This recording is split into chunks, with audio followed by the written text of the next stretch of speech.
ini trending topik sudah sejak minggu, menjadi sangat penting bagi kami semua, Mabes Polri dan BNN, untuk menyampaikan ke publik agar tidak ada lagi persepsi publik yang salah.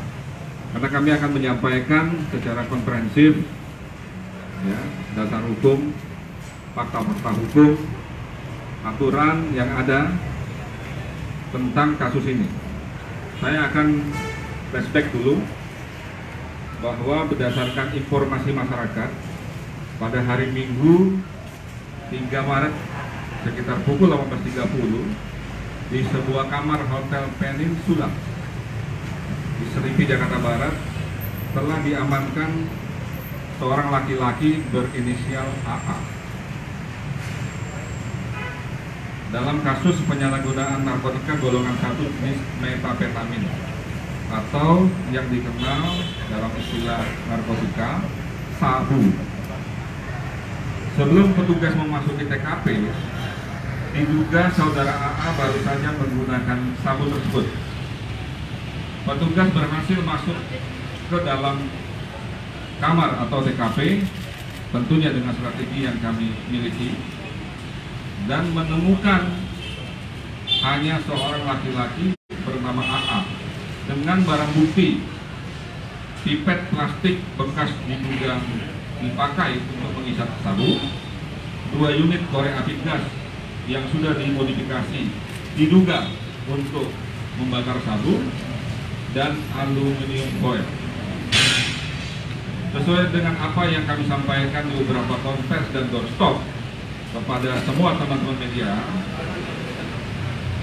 benar bahwa ketika penggerbekan saudara AA terlihat 1 orang, tetapi setelah dikembangkan, kemarin sudah saya sampaikan ke beberapa media oleh petugas kami, menemukan ada petunjuk, menemukan ada seorang wanita berinisial R alias L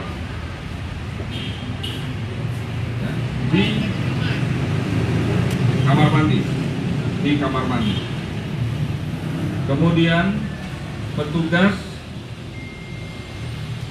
berkolaborasi dengan laboratorium forensik Polri melakukan pengolahan tempat kejadian perkara guna menemukan residu-residu narkotika yang mungkin tersisa di TKP. Terhadap urin saudara AA dilakukan pemeriksaan oleh petugas lapor dengan menggunakan tes kit narkoba dan ditemukan positif mengandung metapetamin.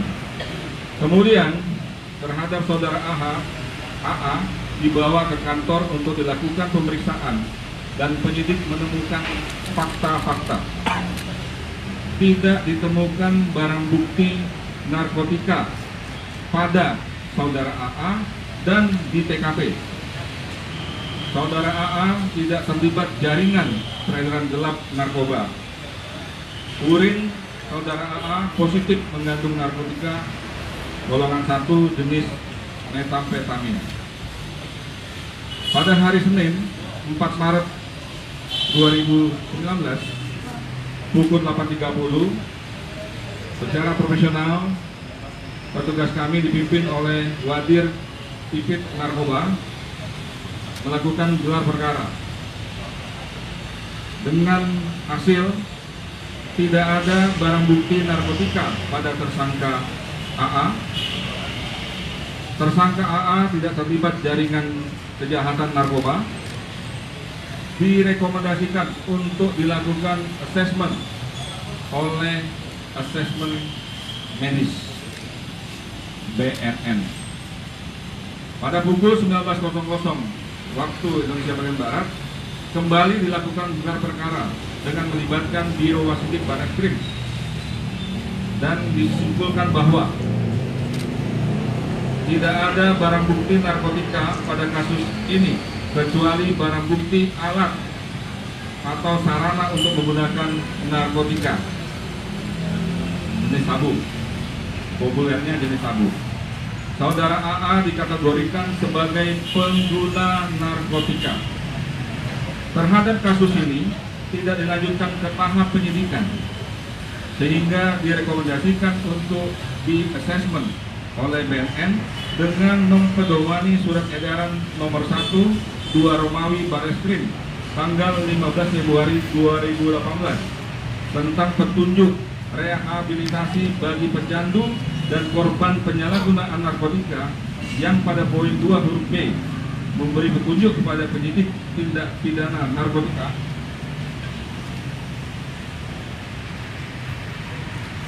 terhadap tersangka pengguna narkotika yang tertangkap tangan dengan bukti hasil pemeriksaan urin positif mengandung narkotika, sedangkan tidak ada barang bukti narkotika pada tersangka, maka tidak dilakukan proses penyidikan, namun dilakukan interogasi untuk mengetahui sumber diperolehnya narkotika.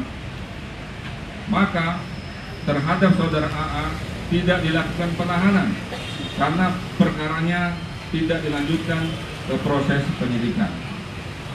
Pada hari Selasa 4 Maret 2019,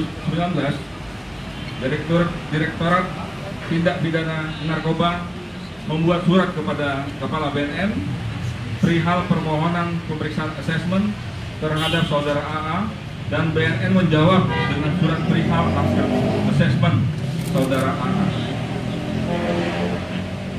Selasa tadi malam sekitar pukul 21.00 kurang lebih, penyidik dengan berita acara pelepasan saudara AA menyerahkan saudara A tersebut ke pengacara saudara Dedi Yahya SH, disaksikan oleh saksi-saksi lain.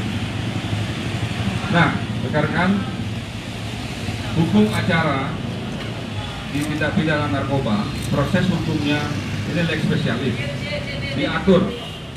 Ini sangat berbeda dengan hukum acara atau SOP terhadap tindak pidana umum lainnya. Ini harus disampaikan ke publik.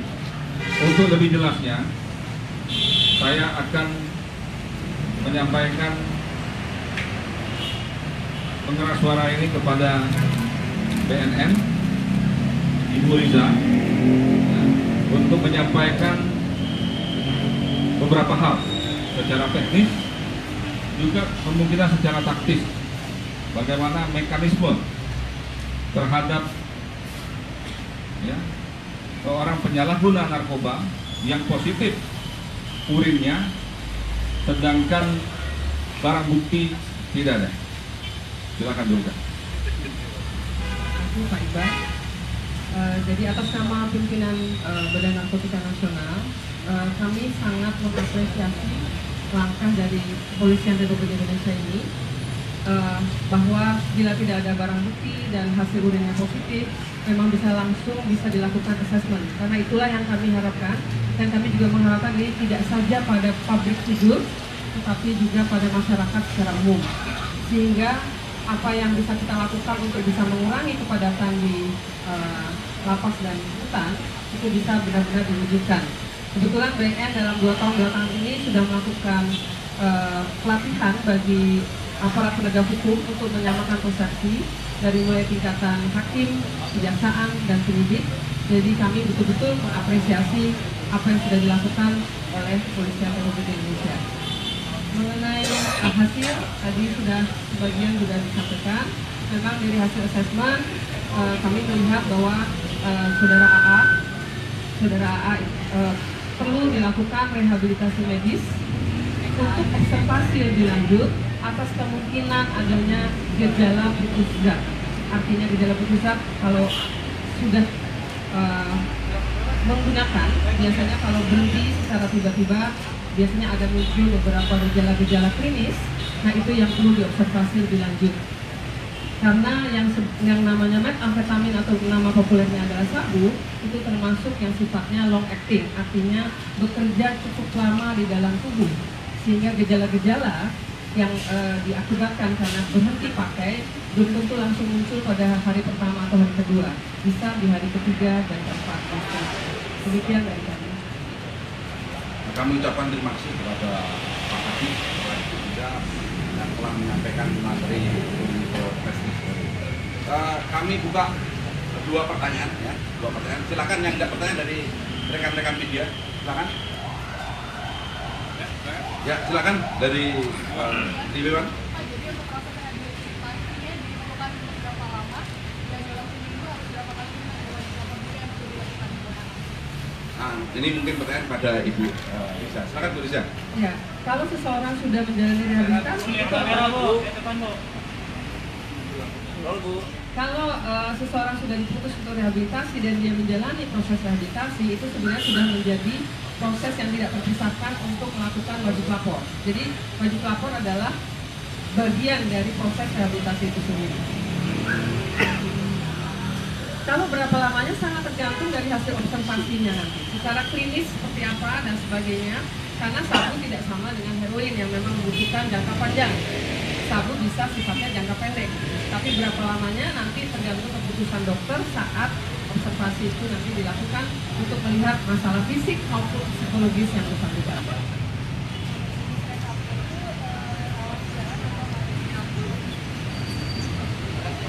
Sekali lagi itu sangat tergantung pada respons tubuh yang bersangkutan dan juga perkembangannya.